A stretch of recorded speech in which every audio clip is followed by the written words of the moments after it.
SciTech Hookup was a grassroots community effort organized by the entrepreneurs in Southern Nevada to connect with each other, to connect with investors, to connect with business leaders. We've built together a number of folks who are committed to building this sector from the ground up. The folks that are organizing this event have companies in this sector.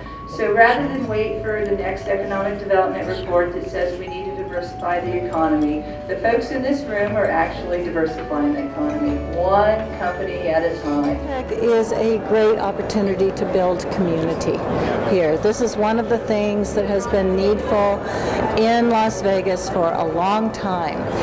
These are the kinds of communities that are strong in Silicon Valley, strong in Denver, strong in San Diego, biotechnology, science, and it is a kind of community that is building here in Las Vegas thanks to some innovators and people who take initiative. One of the other primary goals, it was a fundraiser for Parallel Innovations Labs. PI Labs, as we call it, is a biotech incubator that we're building in combination with the City of Henderson to foster new and early stage science and technology companies. You can join the SciTech Hookup Organizing Committee, and we have a number of committees for PI Labs. We're looking at the last Thursday in October and making this an annual event at World Market.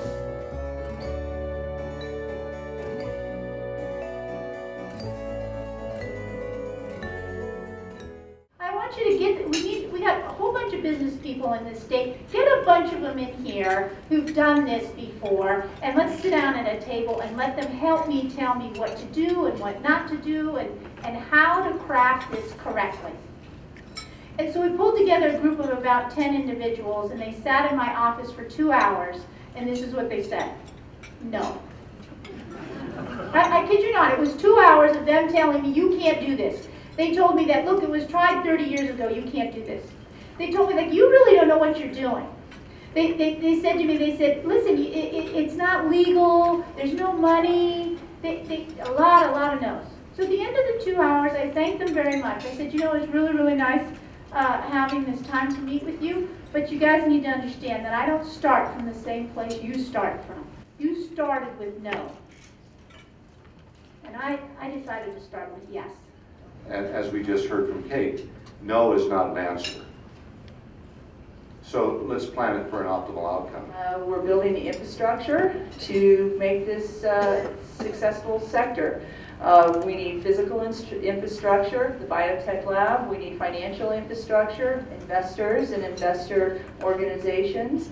And we need collaborative research and networking infrastructure. And you're all here today to help us put that together. And it begins with a tripartite structure that is very obvious, very taught, very understood. And that is the intellectual property, the entrepreneurship, and the capital. So that tripartite is, if you will, something we think of as the fundamental infrastructure for an innovation hub or an innovation cluster to begin. I will remain the eternal optimist and suggest that we can get someplace better. And that someplace better starts with all journeys with that first step. It's not how do we diversify, do we want to, it's who we have, and how do we advertise that. So what do? I don't know. But I can tell you, you better start looking at this university system and you better start figuring out how it's going to succeed in the future, because it's not going to do it with public money. So the excitement that we feel is taking new products and new devices that are coming out of innovative companies, and then we touch them in a very active clinical trial. I've never seen the amount of interest in tech companies in Las Vegas as I have in the last 2 years. I mean, I've been here for 20 years, it's not a great deal of time, but I have never seen the amount of businesses developing here. There's something happening here, and this group is tapping into that, and the university system has to be a part of that. And any kind of connection that you build, it has to in some ways be a one-on-one connection. Like we're talking about systematic types of approaches to an issue, but it's finding the right professor or researcher that has the skill set and desire to match up with a company and a belief in that idea and the capital in order to make that idea happen, or the ability to pursue grants through combination with the university or college. That's the synergy that we need to keep developing, and it will happen. And I see it happening now. You started with no, and I decided to start with yes.